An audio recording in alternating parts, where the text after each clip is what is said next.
Bueno, esta clase, como les decía, igual es larga porque son hartas patologías, no están todas tampoco. Y como ustedes tienen Power, la idea no es aburrirlo leyendo la diapo, sino que entender un poco el porqué de las cosas, ¿ya?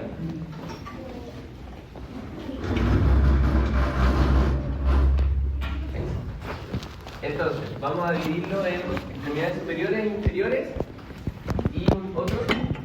Y la idea es que entre la parte de superiores e inferiores hagamos una pausa para despejarnos un poco. Tenemos más tiempo hoy día, ¿ya?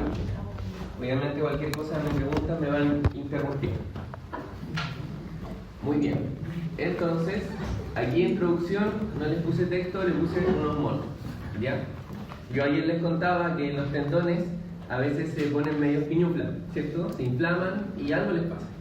Entonces esto es un concepto nuevo que tiene que ver cómo se estructura la fibra muscular. ¿Se acuerdan que tenían colágeno y tenían como un sarcómero que tenía varias fibras y esto hacían como un paquete de una fibra muscular y eso daba la forma músculo? Ya no es una estructura única, sino que está siempre más, se puede ir dividiendo. Entonces la tendinitis es, por ejemplo, a mí se me ocurre ir a estudio de medicina y me dicen, oye, el sábado subamos el Mocoen, que es el cerro que está ahí en San Esteban, ya vamos, subamos. Y yo no hago actividad física, solo estudio o carreteo. Y se me ocurre subir un cerro que tiene 3000 metros. Y llego a las 9 de la noche todo cansado. Eso va a ser un estrés para sus músculos y tendones, ¿cierto? Recuerden que los tendones donde se inserta el músculo, donde llega en el hueso, con la comunicación que tiene. Entonces, si ustedes lo someten a un estrés, eso se va a inflamar, va a haber mayor radical libre y va a haber como un proceso de dolor, ¿cierto?, que tiene que ver con la inflamación. Generalmente todas estas patologías caían en la tendinitis, aquí dice tenonitis, ¿ya? Pero es tendinitis. Entonces aquí se inflama, se pone rojito, es como pegarse, a eso se refiere con la injuria aguda. Pero últimamente se ha visto de que esto, cuando se hace crónico, el tendón pierde su estructura. Ya no duele, sino que se pone mucho más delgado. Si ven ahí las fibras de colágeno que están en el centro del segundo monito, son muy delgaditas y pierden su estructura, como que fibrilan, pero se entrecruzan, ya no tienen un orden. Y eso hace que el tendón se deteriore. Y eso se puede ver en las imágenes hoy en día. Los procesos de tendinosis, cuando ustedes lo vean, son procesos crónicos y que hubo una tendinitis en algún momento y ya estamos en una etapa más cronificada de la patología. ¿Ya? Muchas de las tendinitis que uno ve finalmente son tendinosis que se están reagudizando o finalmente la tendinosis lleva a rotura de ciertos segmentos. ¿Ya? La de las extremidades superiores, ayer revisamos un poco con el tema del hombro. Vimos la bursitis, ¿se acuerdan? Vimos la tendinitis del supra, del bíceps. Entonces un poco la del hombro ya la revisamos. Ahora vamos a ir en el codo. Entonces, la epicondilitis o codo de tenista. ¿Saben quién es el cierto? No. Muy bien. ¿Habían escuchado el codo de tenista? ¿Sí? ¿Alguien sabe qué es o dónde duele? ¿En qué parte? ¿En el codo? ¿Qué parte? El epicóndilo lateral. El epicóndilo lateral, ¿cierto? Un dolor en la parte lateral del codo, principalmente por un estímulo repetitivo o gente amateur que también nos pueden invitar a ustedes a jugar tenis y nunca jugó tenis y terminan con un dolor horrible en el codo. ¿Ya? Si piensan en el tenis, que el gesto en el fondo es del revés, eso es lo que da el codo de tenis. ¿Qué estructura se compromete? Me dijeron el epicóndilo lateral. Ahí hay un grupo de músculos que tienen su origen, ¿cierto? ¿Cuáles son? Los extensores del codo, ¿cierto? Eso es súper importante porque ustedes, sabiendo eso, epicóndilo lateral, extensores de codo, pueden saber qué pruebas aplicar y cuál es el tratamiento incluso, ¿cierto? Ya lo pueden ir infiriendo. Todos los movimientos de extensión van a producir dolor, ¿cierto?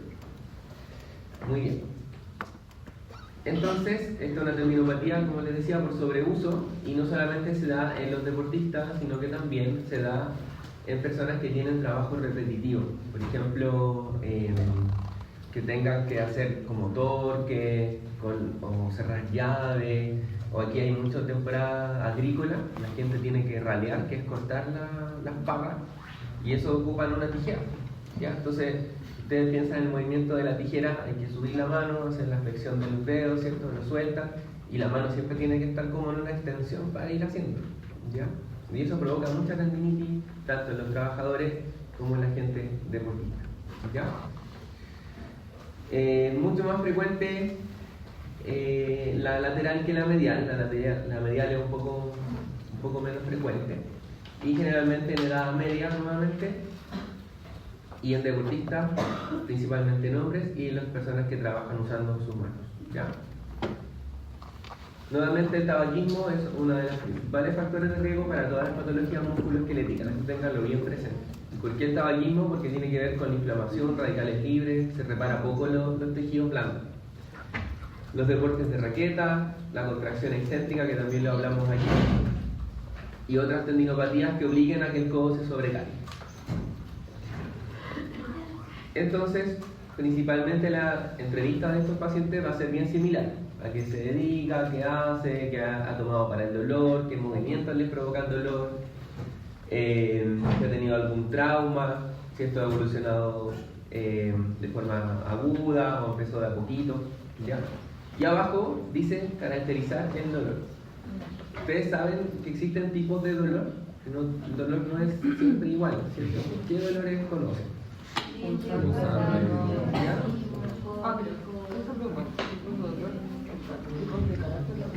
Claro, son cosas distintas.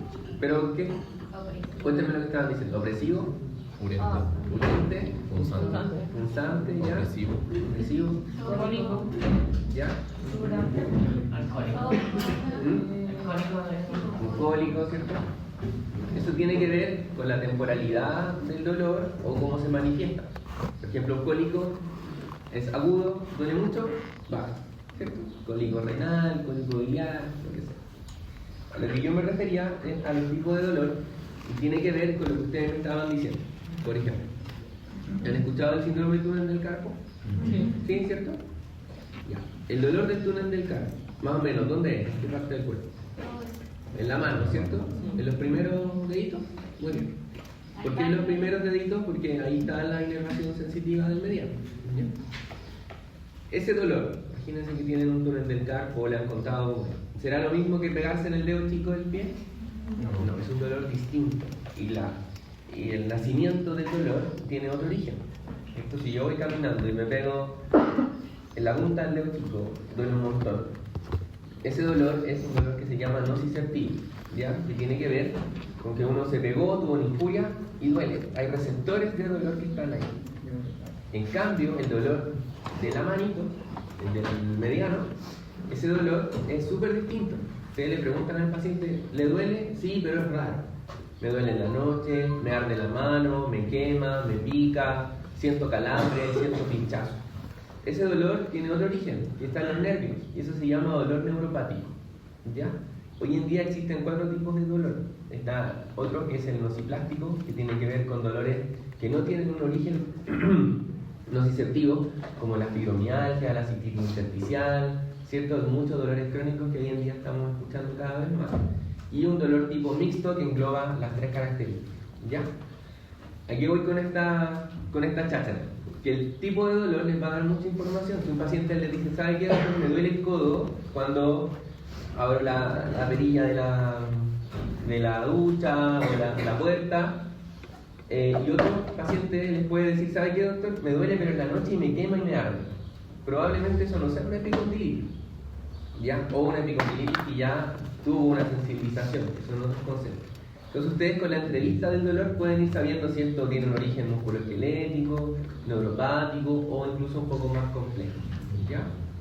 Por eso es importante las características del dolor que ustedes me dijeron, que uno les enseña, que está de la licia, ¿cierto? Que son las características del tiempo, la cronicidad, todo eso. Ustedes pueden ir un poco más allá y saber la característica de dónde es este tipo de dolor, ¿ya? Hoy en día el dolor yo creo que es una de las cosas que más se estudia en medicina. está cambiando algo. Bueno, después de ese paréntesis, acuérdense, como ustedes muy bien dijeron, todos los movimientos que causen una extensión, ya sea concéntrica o excéntrica, van a provocar dolor. Por ejemplo, ahí está el monito tomando una mancuerna, ¿cierto? Si yo tomo una mancuerna así, ¿qué músculos se le ocurre que están actuando? ¿O qué sienten ustedes? ¿Serán los flexores? Estamos hablando del codo. ¿Los flexores del codo?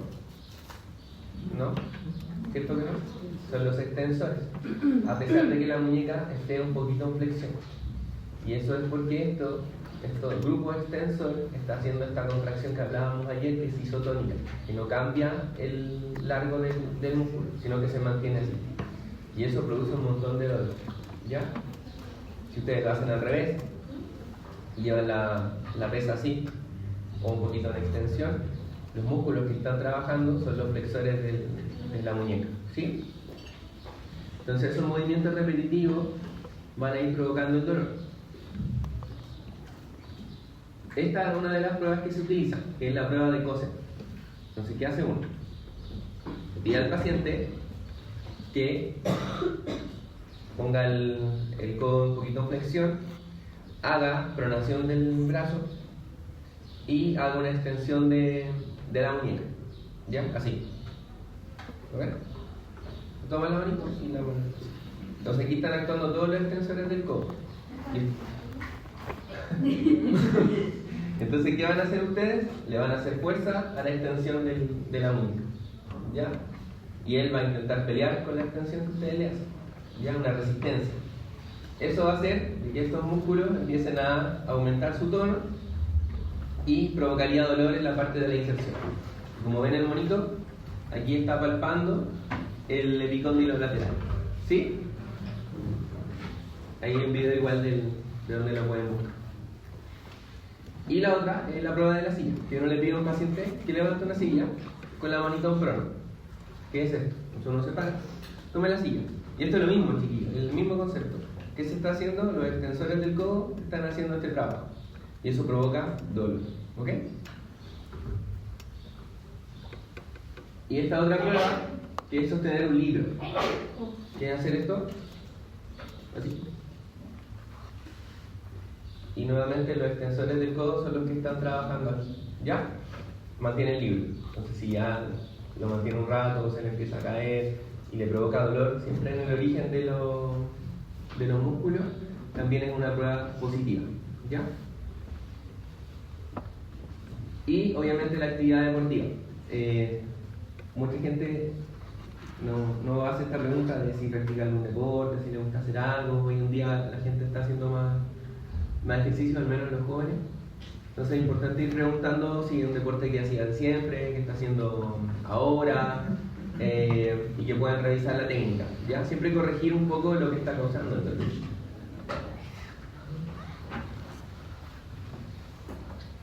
Acá están nuevamente las imágenes en general que se va a pedir. La eco puede ser de ayuda, aunque el diagnóstico es clínico. La mayoría de las patologías que estamos viendo, el diagnóstico siempre va a ser clínico, y el primer examen de elección, la eco, como se han dado cuenta. ¿Ya? Rara vez son otros exámenes los de primera línea. Y el diagnóstico diferencial. Esto, ¿por qué se los traje? Porque la epicondilitis es súper frecuente y no siempre es epicondilitis. Entonces ahí se tienen que ayudar de las cosas que hablábamos recién. El tipo de dolor, si este paciente se cayó y tiene algún fragmento óseo ahí volando, si tiene una sinovitis, si tiene una bursitis también, una tendinopatía, y según las características van a ir precisando un poco el diagnóstico. Hay uno de ellos que es la neuropatía del nervio interóseo posterior. ¿Se acuerdan que el radial nervio, cierto? Da la inervación del tríceps y en general de todos los extensores del codo. Y ese nerviecito tiene una rama que es motora, que se llama interóseo posterior. Y se mete justo atrás del codo, se mete aquí en el antebrazo. Esa rama se encarga también de la inervación de la membrana interósea, que está entre el cúbito y el radio. y esa membrana puede simular el dolor de una epicondilitis. Así que es importante que puedan ver ustedes clínicamente si este paciente, por ejemplo, le falta la fuerza, si se le duerme la mano en la noche, si hay un dolor profundo, si le arde, ¿ya? Eso es uno de los diagnósticos diferenciales. Y el tratamiento, en general, andan bien estos pacientes, hay que manejar el dolor, hay que hacer reposo, y la terapia y el reintegro laboral es súper importante, ¿ya? ¿Qué otra cosa les traje? Es... ¿dónde está? Aquí. Esto es súper útil. Esto es un brace de codo, ¿ya? No es una codera. El brace es, como lo ven ahí, una wincha, un cinto que va aquí en el antebrazo, y es barato y alivia harto el dolor. No sé si lo habían visto. Esta cuestión vale como 10 lucas y ayuda harto a los pacientes tanto en la etapa aguda como para después hacer su reintegro a la actividad laboral o deportiva. Entonces, esto, aunque parezca simple, tiene una explicación de cómo funciona. Si se dan cuenta, esto está puesto a la altura del bíceps. Ustedes miran al paciente que dobla el brazo, así, ¿cierto? Aquí llega el bíceps, y en este segmento se pone el brace, no arriba del epicóndilo, acá, ¿ya? Y es una winchita elástica que va con un velcro. La que prescriban ustedes tiene que ser siempre elástica. ¿Por qué?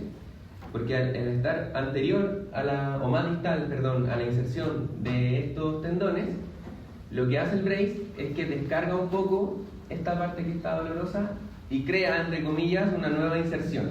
Entonces hace que los músculos descansen un poco aquí y no todo, la palanca esté puesta donde nace, ya en el origen. Esa yo lo encuentro muy bueno, principalmente si van a trabajar como médico general en algún momento, les va a tocar ver epicondilitis y es una medida fácil que puede ayudar mucho al paciente, aparte del manejo analgésico, ¿ya? Y el resto que les dejé aquí son las terapias y el manejo farmacológico, que en general son antiinflamatorios y hay que ver si el paciente los puede tomar o no. En general, estos cuadros, cuando se hacen muy crónicos, 3-6 meses, después hay que pasar a otro tipo de intervención, ¿ya? Como las infiltraciones, se puede poner plasma rico en plaquetas, un poco para ir reparando esa zona, se infiltra. Y después en etapas más tardías se puede ocupar la toxina botulínica o ya el tema de la cirugía, ¿ya? Ahí para que tengan los objetivos de cada uno. Pero como les decía, el brace yo creo que es una buena herramienta y es fácil de aprender, no es como que se le olvide rápidamente. Y por el otro lado, la epicondilitis mediana. Ahí ya no creo que la conozcan. ¿Nicole? Nicole Perrot. Bueno, golfista. Entonces, esto es menos común y es el codo de golfista y involucra a los otros grupos de músculos que ustedes me dijeron, los flexores de codo, perdón, de muñeca. Nuevamente el tabaco sale como gran factor de riesgo y existen ciertos factores de peor pronóstico, por ejemplo, que afecte el lado dominante, obviamente el paciente va a ocupar más ese lado, que tenga más de 3 meses de evolución, probablemente ya no esté en una tendinitis solamente, sino que ya esté en el proceso de la tendinosis, y que existe una cervicalgia concomitante. La cervicalgia es dolor cervical, probablemente a raíz de una lesión o una hernia, ¿cierto? Y eso que esté sobreagregado a una epicondilitis tampoco es nada bueno, ¿ya? ¿Ustedes vieron ese examen físico que es por raíces? Que cada segmento tiene una raíz corporal como un dermatoma asociado a la raíz, ¿cierto? Entonces acordarán que ese 5 estaba... ¿Qué parte de la mano? ¿No se acuerdan?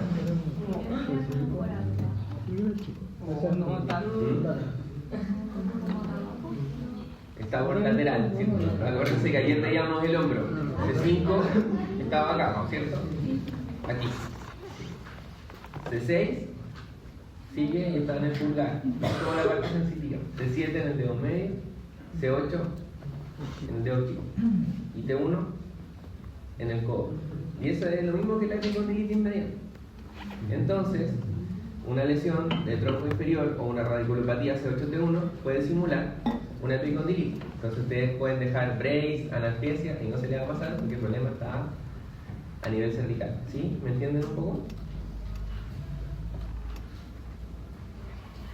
Aquí están los factores de riesgo, como les decía, las manos, carpintería, plomería, carnicero, también mismo rango etario, pero acuérdense que la epicondilitis medial es menos frecuente que la lateral. ¿Ya? El dolor leve puede continuar las actividades y severo cuando ya afecta la actividad de la vida diaria o el paciente le refiere un EVA mayor a 7. ¿Se acuerdan de la escala de EVA? Sí. En general, cuando un paciente tiene un EVA, le dice me duele 8, 7, 9 o 10, de 10, es un dolor que se cataloga como severo. ¿Ya? Entre 4 y 6 puede ser moderado y menos de 4 es un dolor leve. ¿Ya? Y ya lo que hemos conversado. Y el monito de ahí.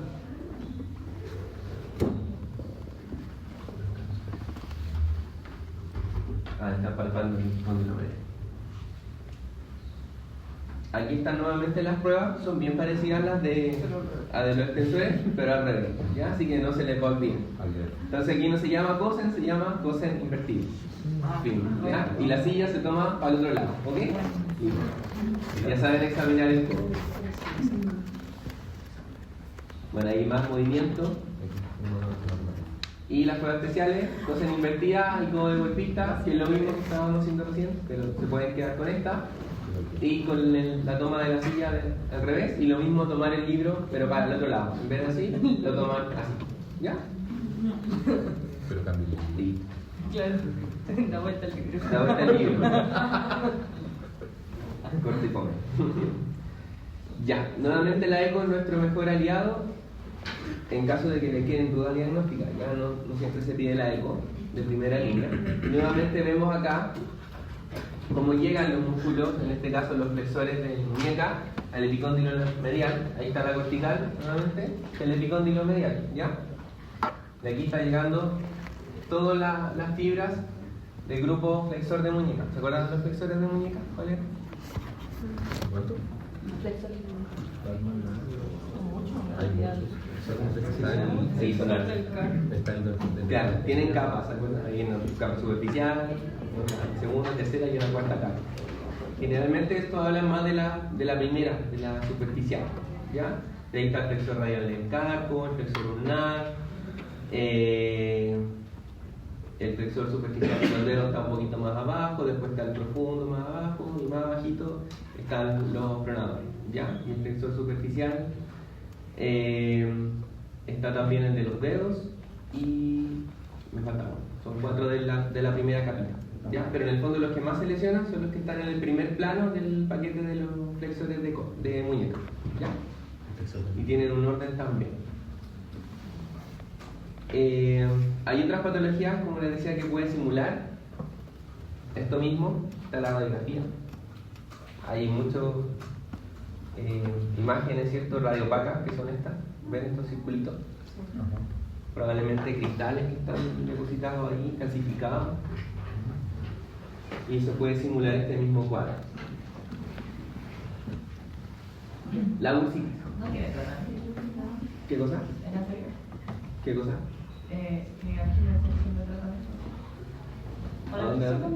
¿El tratamiento de la patología? Es que es lo mismo de la tendinitis del epicóndilo lateral, sí. El mismo esquemita que les dije recién, con el algoritmo, manejo de los AINES, se puede ocupar algunas órtesis, reposo. Sí, se parecen mucho. Profe, dijo que se dañaban los primeros músculos de la cara. Es que los flexores de muñeca ¿Ya? tienen 4 capas, ¿cierto? Y los más superficiales son los que principalmente se dañan. Ahí está el flexor radial, el flexor ulnar, el flexor superficial de los dedos y... No, el flexor superficial de los dedos. Te lo voy a decir, son 4, me olvidaron. Yo los debería saber. Pero esos son los que más se comprometen en el fondo. Porque los que están más profundos, por ejemplo el flexor profundo de los dedos, ese va a los dedos, no va a la muñeca. Eso es lo que les quiero decir. Los que están en la capa superficial son el flexor radial y el flexor ulnar de la muñeca, que hacen Flexor radial, hace la flexión de la muñeca hacia radial, así, hacia el pulgar. Y el flexor ulnar lo hace hacia ulnar, hacia adentro. ¿Sí? Profe, Dígame. me queda duda del diagnóstico. Entonces, las dos es principalmente Clínico. ¿Y cuándo se considera hacer imágenes? Imágenes, por ejemplo, cuando no responde al tratamiento, cuando un dolor muy severo, cuando el paciente tenga antecedentes de caída, fractura, Ya. cuando no te cuadre un poco la clínica, por ejemplo, la epicondilitis no debería restringir el rango de movimiento. Si el paciente que le cuesta doblar el codo, puta, tal vez hay algo inarticular ahí que esté molestando. O Y ahí- tiene mucha falta de fuerza para hacer el movimiento de extensión o flexión.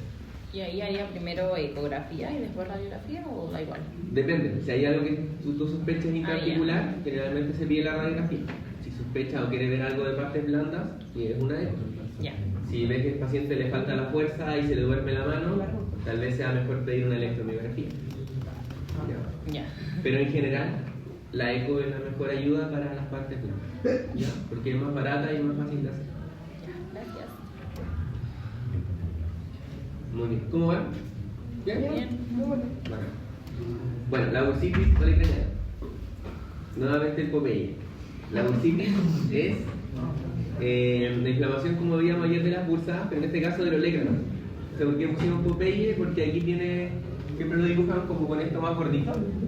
Tiene bolsita. Y quizás tiene una bursitis ahí en el Popeye. ¿Ya? Entonces, nuevamente esta bursitis puede ser aguda o crónica y tener distintos orígenes. Puede ser por trauma, muy repetitivo, por fricción, gente que se apoya mucho ahí en el codo o hace actividades en esa posición. O debido a otras enfermedades, como la gota, la artritis reumatoide, o incluso por infecciones. Puede haber una puerta de entrada acá y que se infecte la bursa y hacer una bursitis ahí con infección, ¿ya? Como séptica. En general no es tan común, es rara en realidad, no se ve tanto como la epicondilitis, ¿ya? Pero sí es bastante molesta y es dolorosa. Y recuerden que las bursitis principalmente duelen más en la noche, ¿ya? Eso es como una característica que tiene. Y otra cosa que no les dije ayer es que las bursitis duelen también cuando uno llega al máximo rango de movimiento. Por ejemplo, si uno le pide hacer una extensión completa al paciente del codo, ahí la bursitis tiene que molestar sí o sí, ya, porque estamos exigiendo al máximo esa articulación. Lo mismo el tema del hombro, la bursitis subacromiocefaloctoidea, cuando llegan al máximo de aducción también debería empezar a molestar, ¿ya? Aquí están las causas y la fisiopatología, que puede ser trauma o microtrauma, mucho golpe repetitivo, aumenta, ¿cierto?, el líquido sinovial. Y lo otro importante, chiquillos, es que la bursa a veces se engruesa. Cuando está muy crónica se puede engrosar y hacer más el espesor de la cápsula, ¿ya? Por el mismo tema de la inflamación. Si es aguda, puede ser algún trauma, microtrauma, infecciones. Y el movimiento, como les decía, pasivo está conservado, excepto en el rango final de extensión. Ustedes hacen el máximo de extensión del codo y ahí va a empezar a haber un tope o dolor. Y es crónica, si es mucho uso excesivo, patologías crónicas como la artritis reumatoide. Hay un engrosamiento desproporcionado del grosor de la bursa. Y también pueden haber cambios secundarios como atrofia muscular, pero eso tiene que ver con el desuso, ¿ya? No porque la bursa tenga un rol sobre los músculos, sino porque ese codo se va a empezar a usar menos. Los diagnósticos diferenciales no son tantos, principalmente tienen que ver con cosas sistémicas como la artritis reumatoide, séptica, o quistes sinoviales o las fracturas. Así que ahí es importante, por ejemplo, hacer una radiografía. Si nuestro paciente se cayó con el codo y se le inflamó y le duele un montón, puede parecer una bursitis, está rojo y le duele.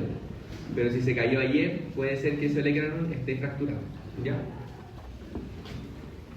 Y también la bursa se puede pinchar. Uno con el eco puede hacer algo que es diagnóstico terapéutico. Cuando pincha la bursa, saca el líquido, disminuye el dolor y ese líquido lo pueden mandar a muestra. Y ahí le pueden salir cristales, microorganismos y hacer el diagnóstico diferencial de la bursitis, ¿ya? En general, nuevamente el manejo se parece bastante a las otras patologías que hemos visto, que tiene que ver con el reposo y el manejo con AINES, usar alguna órtesis y al final queda el tema quirúrgico, ¿ya? Y estos casos, como les decía, son bastante autolimitados y no son tan frecuentes. Nuevamente, parecido a lo del hombro, que no todo es epicondilitis ni tampoco bursitis, y hay un montón de diagnósticos diferenciales asociados a la bursitis de codo. Algunas cosas raras, como el síndrome de opérculo torácico, no sé si lo han escuchado eso, o algo mucho más común que es el síndrome miofacial, que es la clase que vamos a ver después, ¿ya? Entonces hay patologías que pueden simular algo muy común y no ser. Y aquí está el diagnóstico diferencial de la parte medial también del epicóndilo.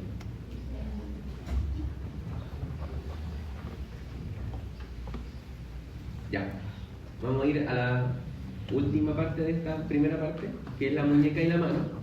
Después vamos a ir a las extremidades inferiores, ¿ya? Entonces, la muñeca y la mano. ¿Alguien ha tenido dolor en la muñeca o en los dedos, en la mano? ¿Sí? ¿Qué han tenido? No, yo tengo dolor. ¿Dudas? No, yo tengo túnel del casco. Dudas en el casco. Se Ya. me comprime los nervios, se me comprime el nervio cuando estoy inflamado y se me duele todo los ¿Se te duerme el otro? ¿Cómo es en el casco? ¿Algún otro dolor en las muñecas que hayan tenido? Así se me hace esa muñeca. Por ejemplo, ahora, todo esto fallado. Y duele los dedos un poco. Duelen los dedos, ya. ¿Alguien más? Jugaba y básquet. Ya. ¿Y qué parte te dolió? Y bueno, me fracturé la muñeca izquierda y la derecha acá. En ese, como en la parte de arriba. Sí. Claro, yo creo que la parte de la muñeca y mano es bien frecuente y es bien invalidante tener un dolor en la muñeca. Ya entre más distal un poco en los dolores, se compromete mucho la funcionalidad de los pacientes. Paciente que tiene un dolor de hombro, igual con el hombro pegado, podía escribir, te podía lavar un poco los dientes, subir el hombro. Pero dolor en las manos o en las muñecas es mucho más complejo. No sé si han visto este monito del homúnculo en que está en el cerebro, que es la representación como de nuestra corteza, y la mano es gigante. Entonces, el uso de la mano, cuando ustedes se pinchan, no sé, se pinchan con algo en la espalda, no es lo mismo que pincharse la mano. La mano duele un montón. Entonces, la mano, así como la cara, tiene mucha representación y también mucha asociación con la funcionalidad, ¿ya? Así que estas patologías igual pueden ser, así como de frecuentes, pueden ser bastante invalidantes para los pacientes, ¿ya? En la muñeca, lo más común, o una de las cosas más comunes, es la tendinitis de Kerbein. ¿La han escuchado? En la mano, en la muñeca, existen distintos compartimentos que van a hacer la función un poco de la mano y que son músculos que nacen a nivel del antebrazo. ¿Se acuerdan que habían segmentos que pasaban de los compartimentos extensores? Que eran como, tenían un numerito, 1, 2, 3. Uno de esos compartimentos tiene que ver con la tendinitis de Kerbein y les va a servir para aprenderse cuáles son los tendones que están afectados en esta patología. Aquí se están agrupando estos compartimentos, ¿ven? Aquí hay uno, acá hay otro, ¿sí? Entonces el primero está aquí, va al pulgar, ¿ok? Este bonito. Este tendón, ¿alguien sabe cómo se llama? Ese no es el autor corto. ¿Aductor? Corto. ¿Seguro? No, largo. Largo. Largo, ¿ya? Porque el aductor corto es de la eminencia tenar. ¿Ya? Entonces, el aductor corto y el extensor largo son los que se comprometen en la tendinitis de Kerbein. ¿Ya? Extensor corto. Extensor corto. Y aductor largo. ¿Ya? que no se les olvide. Y luego hay más compartimentos. Igual estos también se pueden lesionar o provocar síntomas parecidos, ¿ok? Pero esto es lo más común. Y esto se puede tocar. ¿Se acuerdan de la tabaquera anatómica? ¿Sí? Hagan el gesto de la extensión del pulgar. Van a encontrar como un hoyito que se hace ahí, ¿cierto? La parte lateral es este compartimento que hablábamos recién, del extensor con el abductor, ¿sí? Esto de acá. ¿Lo encontraron? ¿Sí? La base de la tabaquera anatómica, ¿se acuerdan? Que había algo importante. Hay un huesito, un hueso del carpo. Es el escafoides, ¿ya? ¿Por qué se los digo? Se quebra mucho. Porque se quiebra mucho y pasa piola. El paciente anda en moto, se cae, no, tendinitis de la mano. Y el dolor, que se denomina como dolor exquisito, que es un dolor que uno pincha y le duele solo ahí, lo pueden diagnosticar fácilmente con eso, pueden ir a una radiografía y hacer pronto la evaluación de la fractura del escafoides, ¿ya? Entonces acuérdense de la tabaquera, de las limitaciones, y el escafoides también les va a ayudar a poderlo palpar. Dígame. Profe, entonces dijo que era el extensor corto y el aductor largo. Abductor. ¿Ah? A, B larga, abductor. Abductor. Para afuera y para atrás. Abducción y extensión, ¿sí? Y ahí se forma la tabaquera, ¿sí? Y el que está al lado es el extensor. ¿Cómo? Si este era el extensor corto, el que está al lado es el extensor largo. Muy bien, y ahí se sabe la tabaquera.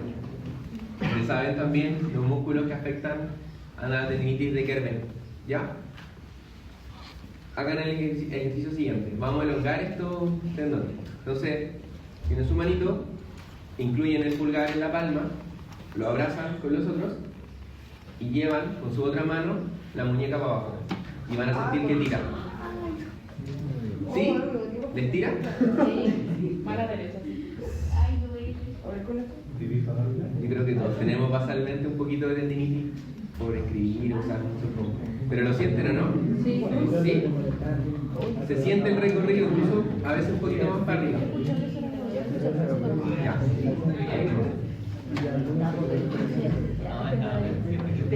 Entonces, claro, el scroll. Entonces, chiquillos, ya saben cuáles son los tendones que se afectan y saben cuál es la prueba que se usa, que es esta, ¿cierto? La hicieron recién. Positivo a todo. ¿Cómo se llama la prueba? Prueba del dolor. No, si ahí después sale. Entonces tienen los músculos, tienen anatomía, tienen dónde duele, saben cómo examinarlo. Y si a mi paciente le duele el pulgar, así, tirarlo para atrás y para adelante, ¿qué se le ocurre que puede ser una forma de bajar un poco la inflamación? Inmovilizarlo, ¿cierto? Hay palmetas que tienen el pulgar, ¿cierto? Y lo inmovilizan. Y eso es todo. El pulgar reposa, está ahí, y yo puedo seguir haciendo la pinza, tomando el lápiz, lo que sea. ¿Ya? Y el manejo es el que ya hemos visto siempre. Antiinflamatorio, y después hacer una eco si tiene una cosa, o una reso, o una radiografía. ¿Sí? ¿Ven? Entonces con esta diapo ya estudiamos la tendinitis de Kerber. Ya. Ahí están los músculos, que ustedes muy bien sabían. Ahí están escritos de nuevo: aductor largo y extensor corto. Primer compartimento de la muñeca. Acuérdense que hay más que van a los lados. Ahí están los músculos. Bueno, la idiopatogenia, actividades repetitivas, factores de riesgo, diabéticos, trauma directo y los trabajos manuales. El uso, por ejemplo, de mouse también. Y el dolor es justo en esa región donde ustedes sintieron cuando hicieron esta prueba. ¿Ya? Allá. Aquí están las pruebas. Van a ver en algunos lados que está como la prueba de Frankenstein hacer esto. Ustedes a veces lo googlean y esta la denominan prueba de Frankenstein. ¿Ya? Pero en realidad la prueba de Frankenstein es lo que está ahí en el monito. Es tirarlo hacia arriba y poder elongarlo un poco. ¿Ya? Lo que hicieron ustedes recién es la prueba de H, que es esta, pulgar incluido. ¿Ya? En realidad, más allá de los nombres, lo importante es que sepan lo que están examinando. ¿Ya? Hay diagnósticos diferenciales. ¿Alguien sabe lo que es la risartrosis? Es la artrosis en la base del pulgar. De la base del pulgar, ¿cierto? ¿Y qué huesitos componen la base del pulgar? El trapecio y el... No, pero en esa articulación está el trapecio, ¿cierto? Que es del carpo, y el trapecio se articula con... Eso, trapecio metacarpiano, excelente. El dolor de la risartrosis es una artrosis en esa articulación, y de verdad que es muy molesto. Algunos pacientes tienen que hacerle artrodesis, que es dejar esa articulación fija. ¿Ya? ¿Cómo se examina? Ustedes tiran el dedo del paciente, así para arriba, y empiezan a hacer como una rotación. ¿Ya? Y eso como que exige un poco más la articulación. Cuando lo comprimen, le dan una carga axial y lo giran, hacen como una prueba de green test, que es como molerlo. Y eso puede generar dolor en el paciente. ¿Ya? Se las explico porque no sé si lo van a ver en algún momento, pero es algo muy, muy, muy común. Y ahí sí la radiografía es de utilidad. Lo otro es que esa articulación se puede tocar. ¿Ya? Ahí mismo en la parte de la mano. Hay otros cuadros, por ejemplo el síndrome de Wattenberg o la queralgia parestésica, que es cuando se duerme una ramita del nervio radial que da la parte sensitiva justo sobre la tabaquera, que es por este lado. Tumores y, lo que les decía recién, fractura de ¿quién? Del cascapoide. ¿Ya? El tratamiento, muy parecido a lo que hemos visto: manejar el dolor, inmovilizar si es necesario y recuperar la funcionalidad del paciente. Ahí hay algunas recetas, entre comillas, de que indicar a los pacientes: el hielito, los AINES. Y acá está el tema del taping. ¿Han visto los deportistas que se tape? Eso igual puede servir. Y el otro, usar algunas férulas o modificar las actividades del paciente. No sé si puso una fotito. Ahí está. Hay férulas con inmovilizador de pulgar. A ver. Hay unas que son, esta muy rígida, hay unas que solamente van al pulgar, ¿lo ven? Entonces el pulgar queda quieto, descansa y los otros dedos quedan libres. Si yo movilizo toda la mano, quedo así, es como difícil seguir. Y en otras etapas también se pueden usar medicamentos como la infiltración de corticoides. En la mayoría de las patologías que hemos visto se puede utilizar. Y uno palpa el tendón fácilmente, infiltra corticoides, pero no dentro de los tendones, sino que alrededor de ellos. Si ustedes infiltran corticoides dentro del tendón, se lo van a echar. ¿Ya? Van a hacer que se acelere la tendinosis. Entonces todo esto es perivaina, o dentro de la vaina, pero no dentro del tendón. El Dupuytren creo que no salía dentro como del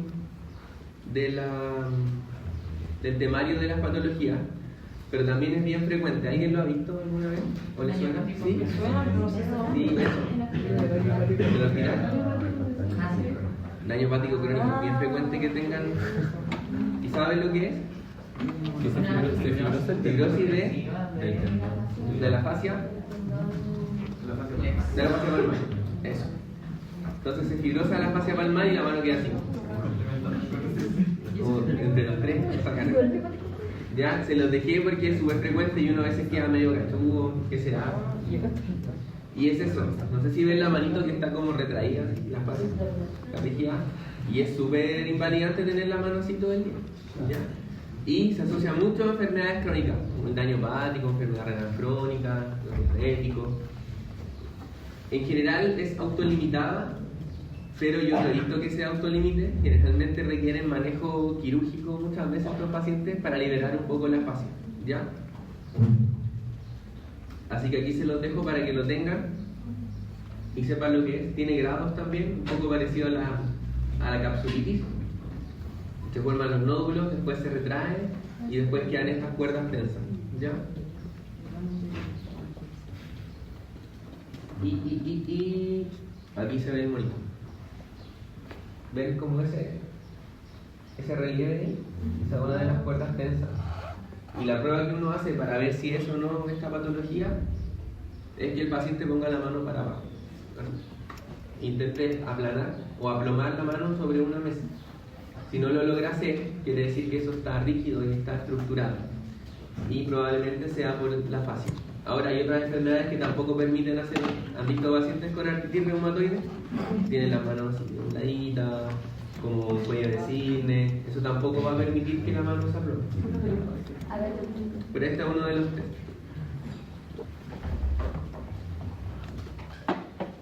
Y nuevamente la parte de la órtesis es útil utilizar palmetas, guantes. ¿Saben quiénes fabrican las órtesis? ¿O a quién uno deriva para ver si necesita una órtesis?